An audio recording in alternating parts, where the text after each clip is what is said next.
Steelers Nation, what is going on? We are the SteelTwins, and we are coming at you with our second and last pre-free agency mock draft, as free agency is just right around the corner, brother. Dude, the new league year is this Monday, man, which means we'll finally get some answers to a lot of our questions and to all the rumors going out there. We'll finally get some answers in a short period of time. But before that, we got one more mock to do. We got one more pre-free agency mock. Just like the last one, keep in mind some of our picks are made on our own personal hopes, but we had to mix it around a little bit in this mock draft just to kind of cover every option out there. So without further ado, let's get right into it.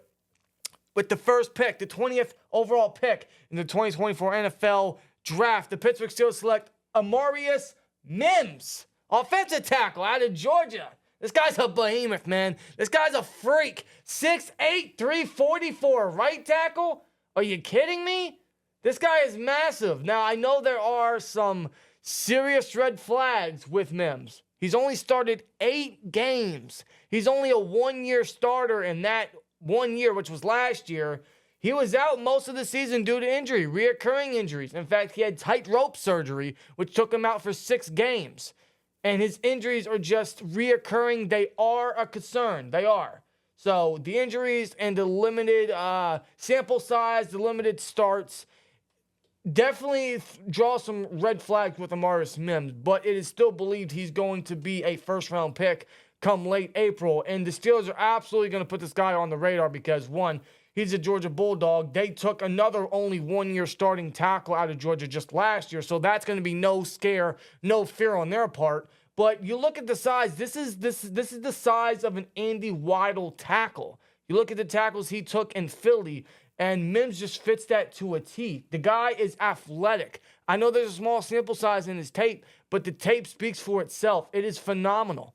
It's great tape. This guy has top-tier ceiling, man. Pro Bowl ceiling is Amarius Mims. He's a great tackle. He's very good in pass protection. His run blocking could be a little better. I cannot lie to you. Big time. The guy is a behemoth. The guy's a freak. The guy's aggressive. He can get to the second level. He's athletic for his size. It's astonishing, as a matter of fact. So, Mims, I know there are some concerns, but I think he's one of the top tackles in this draft class. And if you look at it, all the tackles in this draft class, he might be the most realistic, the most available at 20. You think J.C. Latham, I don't know if he's going to be there. He might be. You think of Fuaga. You know, he's arguably a top 15 pick. Maybe top 10. Top 10, seriously.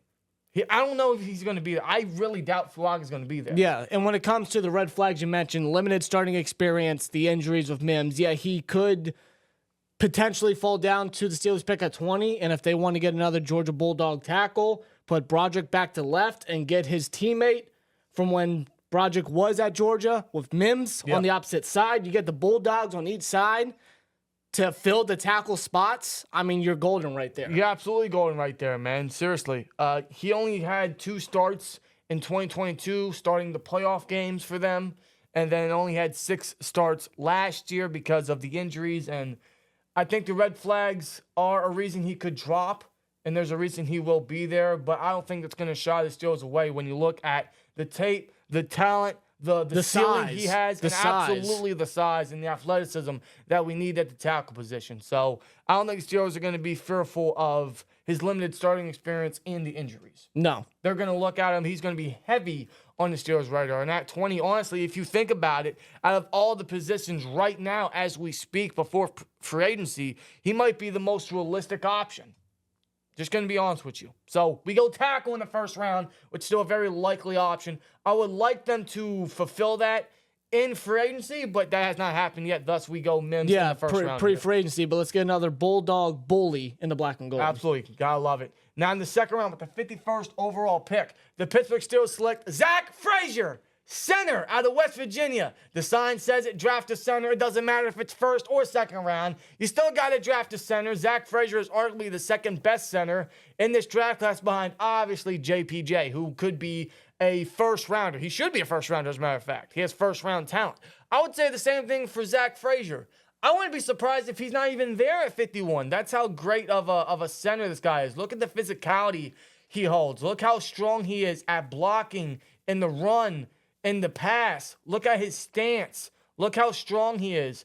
And a big reason for that is because he was a 4-time heavyweight champion, wrestling champion in high school. Yeah. So that's where that's where his physical demeanor comes from.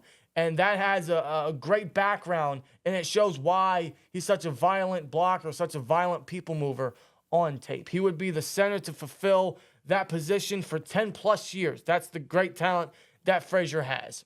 Either it's going to be JPJ, Zach Frazier, or Cedric Van Pran. One of those three has to be a Steeler.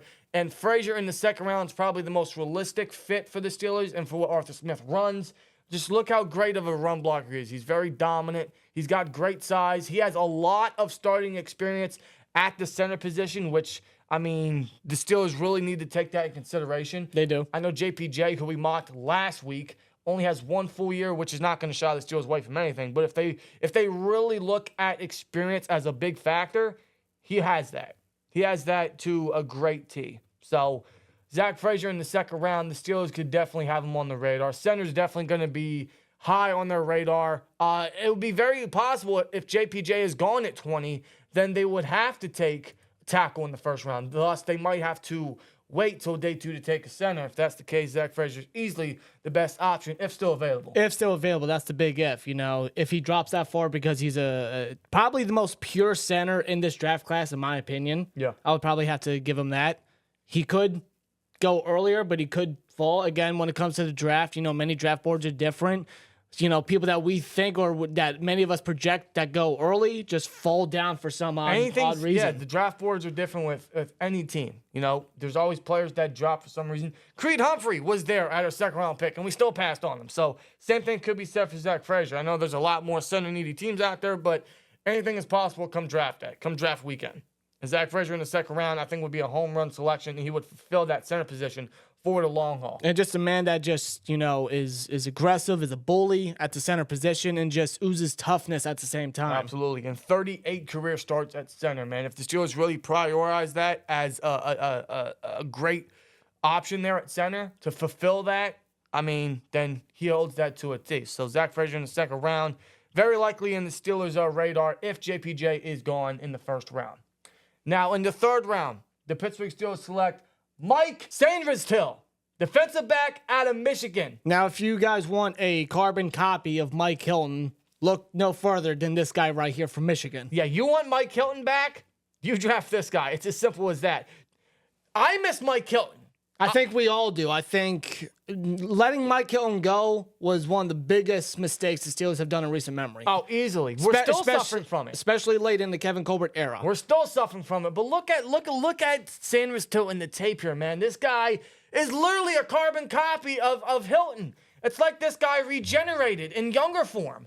The guy is an incredible defensive back. He's versatile. He's dominant. He's strong. He can do everything you want him to do at the slot position. You want him to cover deep. You want him to cover short. He can do it. You want him to blitz. He can do it. You want him to tackle in the run game. The guy can do it all. The guy is easily one of the best pure slot corners in this draft class. I would say the best slot corner in this entire draft class. And you know what's astonishing about him? He's only played the defensive back position for 2 years. Yeah, in 2022, he was originally a wide receiver in Michigan at the college level before switching to cornerback in 2022. And ever since then, he's been making an impact on that Michigan defense. Yeah, man, he's been an absolute playmaker, just making plays. 6 interceptions last year. 6.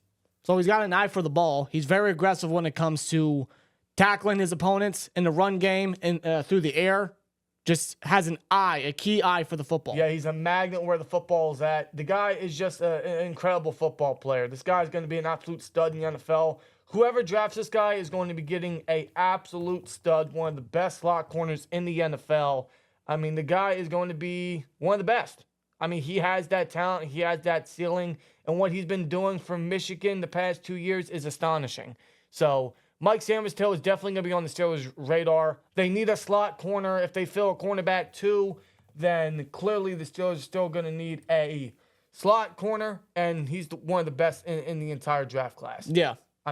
He checks all the boxes what the Steelers want. A slot corner is corner central to their defensive scheme. The guy would be an absolute stud alongside JPJ and whoever they could bring in as a cornerback too via the draft, via free agency, however else they want to fulfill it. Yeah, you select this guy, you get this guy to be in the black and gold. No more revolting door of slot cornerbacks. No. To what the Steelers have been doing for how many years now? Yeah. No more of that. Yeah. You get this guy in the slot, locked down in the slot, big impact. Yeah, he can do everything you want. He's locked down. He's got great ball skills. He can blitz. He can do it all. The guy's a stud. He's going to be a helpful playmaker in the NFL, that's for sure. Now, in the 4th round, we have 2 4th-round picks. Those picks to be determined with comp picks still to be announced for all the NFL teams. But we have 2 4th-round picks projectedly. So with the first 4th-round pick, the Pittsburgh Steelers select Cedric Gray, linebacker out of North Carolina. We still need a linebacker. We need very good depth, and we need a project. We need someone that we can develop that could definitely come in as a rotational piece initially, be very quality depth, and then eventually become that long-term starter at linebacker. Cedric Gray is a very underrated linebacker in what I think is a pretty solid linebacker class for day 1 and day 2 and a little bit of day 3. Mm-hmm. You know, he's definitely going to be behind guys like a Peyton Wilson, like a Edgar and Cooper, A Jeremiah Trotter, like guys like that. a Junior Colson, guys like that. But Cedric Gray is a playmaker. Now, my biggest concern with Gray is that he has had 57, yes, I said 57 missed tackles in 3 years. That's a massive concern. Big red flag. His biggest issue is his missed tackles. He needs to, consistently wrap the ball carrier. He needs to be able to bring him down. He needs to work on his tackling mechanics a little better. I think we can work on that. I think Aaron Curry, our linebacking coach, can work on that. I think as a project, we could bring him in and we could definitely develop that nagging effect with him. But bring him in as a rotational piece, as a guy to work in passing downs because he's very good in zone coverage. He has a good feel in man coverage. The guy is a playmaker though. He's always around the football. He's very dominant against the run. Any category you can think of, he made plays in. He had a great stat in any category up in North Carolina. Yeah. And I think he was a 3-year starter in North Carolina, so he has that starting experience. I think he'd be a very good backup that we can develop to be a long-term starter down the road. Yeah, the missed tackles are definitely a big concern. That could be a reason why he could fall all the way down to the 4th round. That's where the Steelers could select him, have him develop, work with Aaron Curry, like you said, learn from Elena Roberts, learn from Cole Holcomb, or any other linebacker that we may bring back or continue to add to the linebacker group, but have this man develop and work. And even with the missed tackles, the man was still a very productive linebacker in North Carolina. Oh, yeah, 8.5 sacks, 5 picks in his years in North Carolina. Like, he's a productive linebacker. Tackles for loss are crazy. Yeah, he's always around the football. He plays fast. He plays physical. He has that sideline-to-sideline range. Like we said, good feel and coverage. I think he's a very stout inside linebacker. He just needs to work on some of the extra mechanics and some of the tackling issues. But once he gets that situated, I feel like he has the ceiling of a Jermaine Pratt, who is a very quality linebacker for the Cincinnati Bengals and has been for a number of years. And I think that's a very solid comp for him. I think he's going to be a very solid football player in the NFL once he gets that tackling down. But as a depth guy initially, to bring him in and then work him up as a project to fulfill that linebacking core, to fulfill that linebacker room, I really like Cedric Gray. He has all the tools there, just needs to work on some of the mental mistakes, especially in the run game. So Cedric Gray, Steelers have shown interest in him in the combine. They interviewed him in the combine, so he's probably going to be on their radar if he is there day 3. And a fun fact I do want to throw out there, he was actually a big Steelers fan growing up. Was he? Actually, favorite player is Troy Polamalu. Well, there you go. So imagine that happening. There you go, man. Now, with their second, 4th round pick, the Pittsburgh Steelers select Cole Bishop, defensive back out of Utah. You talk about a Swiss Army knife. You talk about versatility. You talk about a heat-seeking missile. Look no further than Cole Bishop out of Utah. The guy is physical. The guy plays fast. The guy can produce any role you ask him to. You want him to play in the box? He got you. You want him to cover and mirror tight ends in the box or in the slot? He got you. He got the size. He got the speed. He got the coverage ability to do it. You want him to play deep? He got incredible range. The guy is a very good safety, man. Very good football player. A lot of versatility to him, which I think we could definitely entertain in a lot of 3 safety sets and a lot of dime packages. use him in the dime, use him to blanket those tight ends for sure, use him in the box, use him in the blitz. We can utilize him anywhere we want him to. Yeah. Like, he's a very versatile piece. Like I said, a Swiss Army knife. You know, Tomlin adores that in his defense. He adores that in his secondary. I feel like Cole Bishop will be a very good weapon to utilize in the secondary for sure, and potentially be I don't want to say a project, but a potential guy we could develop to fulfill that long-term strong safety role. Yeah, because he definitely got the size for it. He's got the speed for it, that's for sure. He ran a 4.45 at the combine with his size. Yeah. You know, his versatility in the box, you know, just whatever he's able to do, you know, the type of tackler that he is as well. His play reminds me a lot of the Bills' Jordan Poyer. I can see of it. just how quick he is, how physical he is, how vicious he is. Could be a capable blitzer, a capable tackler, capable guy to get turnovers, which he was able to do in Utah. Yeah. You know, his play reminds me of a bigger Jordan Poyer. Yeah, I could see it. He's just a very, very smart, intelligent safety, and I think using him in the secondary to help limit some of the passing game against opposing offenses, I think he'd be a hell of a weapon, man. He's just very, very good in coverage, very good with his instincts and reading the quarterbacks and just being very solid in man coverage. So I really like Cole Bishop a lot. I think he's a sleeper. I could even see him potentially rising to be a late day 3 option or day 2 option. It's possible. I'm not gonna lie to you. He has that potential. I feel like with the combine, he definitely rose his stock a little bit. But you know, we still need a safety. We still gonna need someone to fulfill that hole to bring in as a versatile piece. And I like Cole Bishop a lot. I think he fits that to a T. He's one of a few safeties we could take late day 2 or early day 3 that fit that to a T. He's one of my favorites up there, is Cole Bishop. Now, we don't have a 5th round pick. It's not yet. Steelers could always trade someone or could trade back for that, but until that is the case, we don't have a 5th round pick, but we do have a 6th round pick. In the 6th round, the Pittsburgh Steelers select Jawan Briggs, defensive lineman out of Cincinnati. This guy's underrated. Very much like Christian Boyd, who we mocked in our last mock in the 4th round. He is another combine snub. How this guy didn't make the combine is honestly criminal. The guy just, if there's one word I can describe Jawan Briggs, it is powerful.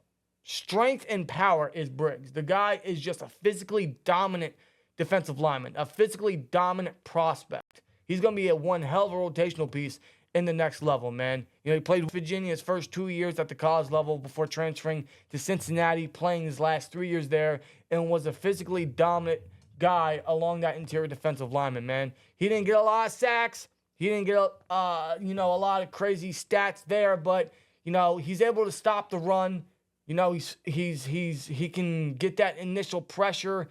He can drive linemen back into the quarterback and create some hurries, create some quarterback hits. He didn't get anything crazy in the stat production, but you can see he's very good against the run, and boy, can he get to the quarterback. Can he create that interior pressure? And I think that's what we need in the defensive line group. Yeah. You know, we're not going to see like an Aaron Donald or guys like that get crazy amount of sacks at the defensive lineman group, at the defensive tackle group, the defensive tackle position. We just need some interior pressure. We need some guys that can bring some pass rush ability in the interior. We have lacked that for years. Hayward and his injuries and his aging can't do it no more. Benton seems to be the only guy that can. Ogunjobi is just inconsistent in that area. We need guys that can bring that level of interior pass rush to the interior defensive line group. Yeah. And I think Briggs is very underrated. I think Steelers are going to have an eye on him because they've shown big interest in a lot of Cincinnati Bearcats in the past. In fact, a lot of people coming out of Cincinnati in recent years has always been able to find a role in the NFL. And I think Briggs is going to be on the Steelers' radar. He has good size, great strength. He has a good bull rush to him. And I think he'd be one heck of a rotational piece. And we could see him as a development, maybe as that primary rotational guy. Yeah. Definitely could be, without a doubt. You know, get him involved in there, you know, get young Depp in there as well, you know, the type of pressure that he's able to do. He's got that defensive line versatility. He can line up in the gaps. He can line up over the tackles as a DN if need be. You know, he brings that level of versatility that the Steelers are going to want to continue to add as far as depth goes, but at the same time could very well be a nice project for Carl Dunbar on the defensive line there. Absolutely, and he's developed some pretty decent backups for us in recent years. So Jawan Briggs in the 6th round, I think he'll definitely get drafted come day 3. I can see it. 6th round is pretty much the sweet spot for him there. Now in the 7th round to finalize this mock, guys, in the 7th round, the Pittsburgh Steelers select Jordan Whittington, wide receiver out of Texas. I mean, it's not a Steelers mock if it's not drafting a receiver somewhere, somehow, honestly. And I feel like if there's going to be a year the Steelers draft a receiver again, it'll be this year. I don't know where that's going to be. They've met with some of the top ones. Could be early, could be day 2, most likely day 3. If they're going to draft a receiver, I feel like day 3 is the sweet spot. Could be 4th round, could be 6th round, could be 7th round. Right here, we have the 7th round for a guy like Jordan Whittington, who, I mean, I'll just say this, man. I feel like there's a lot to be excited about just when you see the small sample of his tape. You know, he was probably the 4th main option in Texas with Quinn Ewers. Obviously behind Adonte Mitchell, Xavier Worthy, Jatavian Sanders. He was pretty much the slot option. He was the 4th target for them. But with that, he saw some production. He saw some time in a lot of areas outside of the receiving gig, which was primarily as a blocker, which I think Arthur Smith is really going to prioritize and adding at the wide receiver room this year since he has run heavy. We need someone with stout build. We need someone with a good wide receiver measurables, which he is 6'1", 205. And he's a very dominant blocker, man. 18 bench press reps at the NFL Combine. This guy is a strong blocker, man. This guy can create some lanes. This guy can create some blocks for whoever the ball carrier is. I mean, that's what the Steelers are going to want to add. And as a depth piece, I could definitely see him being utilized in that factor. First, he'd get his feet wet as a special teams ace, which, I mean, as of now, we don't have that. I don't know if Miles Boykin's going to be back, but right now we don't have a special teams ace. So he could come in and play that role initially and then see some time on the field as a very good blocker, as you see here, creating the lane for the touchdown for Texas there. I mean, I feel like his receiving ability is very unknown. And when I say that, it's an exciting unknown because I think he has some big playability. He has that yak ability to him. He can break tackles. His speed is there. He has the big body. He has the hands. I feel like there's a lot to be excited about with his receiving ability. He didn't get a lot of it in Texas because of the targets ahead of him, but, you know, that helped him improve in the blocking ability, and I think we could use that in this offense. Yeah, you add his youth and his size with the wide receiver depth. You know, you get his blocking ability in there, you know, when it comes to the run game. His receiving ability is very underrated.